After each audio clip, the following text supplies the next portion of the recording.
आप इसे प्रार्थना कह सकते हैं, अभिलाषा कह सकते हैं, फरियाद या मन्नत कह सकते हैं। पर सूर्य देव में आस्था रखने वाले एक राजा ने भारत के उड़ीसा राज्य में एक ऐसा भव्य सूर्य मंदिर बनवाया जो आज भारत के 7 आश्चर्य में से एक है, जो अपने अंदर असीमित विज्ञान समेटे हैं।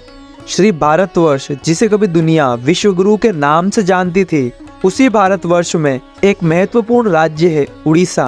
प्राचीन काल में ये कलिंग के नाम से जाना जाता था। कलिंग साम्राज्य के राजा नरसिंह देव प्रथम ने 13वीं शताब्दी में कोणार्क में एक अद्भुत वैज्ञानिक सूर्य मंदिर का निर्माण करवाया, और इस मंदिर की भव्यता के कारण ही ये देश के सबसे बड़े 10 मंदिरों में गिना जाने लगा। इस मंदिर को पूरी तरह से सूर्य भगवान को समर्पित किया गया है। इस मंदिर की रचना इस प्रकार की गई है जैसे एक रथ पर सूर्य देव विराजमान हो और उस रथ को 7 ताकतवर घोड़े 12 विशाल पहियों की मदद से खींच रहे हों। वही मंदिर के आधार को सुंदरता प्रदान करते 12 चक्र साल के 12 महीनों को परिभाषित करते हैं, और हर चक्र दिन के 8 पहरों को दर्शाते हैं। वही मंदिर की कलाकृति में इंसान, हाथी और शेर से दबा है, जो कि पैसे और घमंड को दर्शाता है। इस मंदिर के बारे में कहा जाता है कि श्री कृष्ण के पुत्र शाम को श्राप से कोढ़ रोग हो गया था। उन्हें ऋषि कटक ने इस श्राप से बचने के लिए सूर्य भगवान की पूजा करने की सलाह दी थी। शाम ने मित्रवन में चंद्रभागा नदी के सागर संगम पर कोणार्क में 12 वर्षों तक तपस्या की और सूर्य देव को प्रसन्न किया। सूर्य देव, जो सभी रोगों के नाशक थे, इनके रोग का भी अंत कर दिया। जिसके बाद शाम ने सूर्य भगवान का एक मंदिर निर्माण करने का निश्चय किया।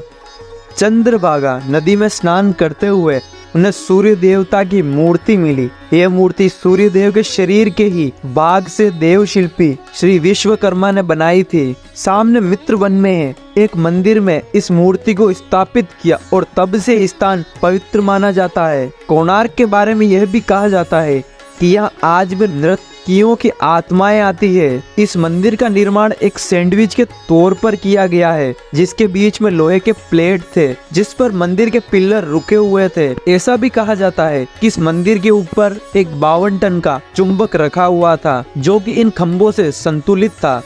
इसी के चलते भगवान सूर्य की जो प्रतिमा थी वह हवा में तैरती भी रहती थी, जिसे देखकर हर कोई हैरत में पड़ जाता था। कहा जाता है विदेशी आक्रमणकारियों ने तोड़ दिया। ऐसा भी कहा जाता है कि मंदिर के ऊपर रखी चुंबक के चलते समुद्र से गुजरने वाले नाव, जो कि लोहे के बने होते थे, इस चुंबकीय क्षेत्र के चलते क्षतिग्रस्त हो जाती थी। इस कारण अपनी नाव को बचाने हेतु नाविक इस चुंबक को निकाल कर ले गए। ये पत्थर एक केंद्रीय शिला का कार्य कर रहा था, जिससे मंदिर की दीवारों के सभी पत्थर संतुलन में थे। इसके हटने के कारण मंदिर की दीवारों को संतुलन खो गया और परिणाम स्वरूप ये गिर पड़े। ईयर 1568 उड़ीसा में मुस्लिमों का आतंक नियंत्रण हो चुका था, परंतु इसके बाद भी हिंदू मंदिरों को तोड़ने के निरंतर प्रयास होते रहे। कोणार्क के सूर्य मंदिर के पंडों ने प्रधान देवता की मूर्ति को हटाकर वर्षों तक रेत में दबाकर छिपाए रखा। बाद में ये मूर्ति पूरी भेज दी गई और वहाँ जगन्नाथ मंदिर के प्रांगण में स्थित इंद्र मंदिर में रख दी है। कई लोगों का यह भी मानना है कि यहाँ की पूजा मूर्तियाँ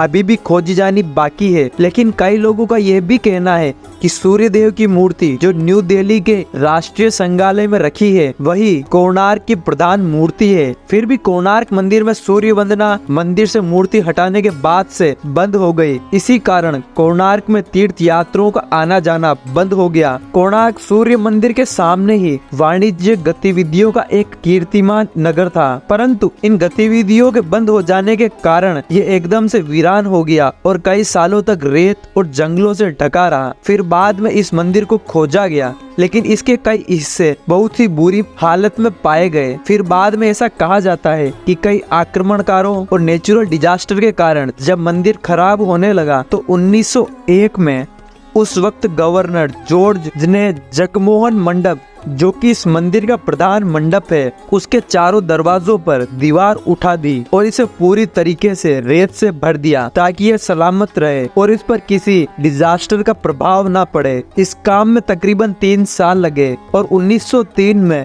ये पूरी तरीके से पैक हो गया। वहाँ जाने वाले को ये पता नहीं होता कि मंदिर का अहम हिस्सा जो कि जगमोहन मंडप है वो अभी तक बंद है। बाद में ASI ने इसके अंदर के हिस्सों पर शोध कार्य आरंभ किया। कई बार लोगों ने दर्शन हेतु इस मंदिर के मुख्य दरवाजे को खोलने की बात कही, परंतु लगभग 118 साल बीत गए और आज भी ये आलम है कि ये बंद है। आप इंटरनेट पर आर्टिकल के माध्यम से पढ़ सकते हैं कि न जाने कितने ही बार इस मंदिर के मुख्य दरवाजे को खोलने का जिक्र हुआ, लेकिन बार बार आखिर में ये निर्णय बदल दिया गया। क्या सच में इस मंदिर को प्राकृतिक आपदा के बचाव के कारण ही बंद किया गया या और कोई वजह थी? ये सारे सवालों से पर्दा तभी उठ सकेगा जब ये दरवाजा खुलेगा। अगर आपको ये वीडियो पसंद आया हो तो लाइक, शेयर और चैनल को सब्सक्राइब करें।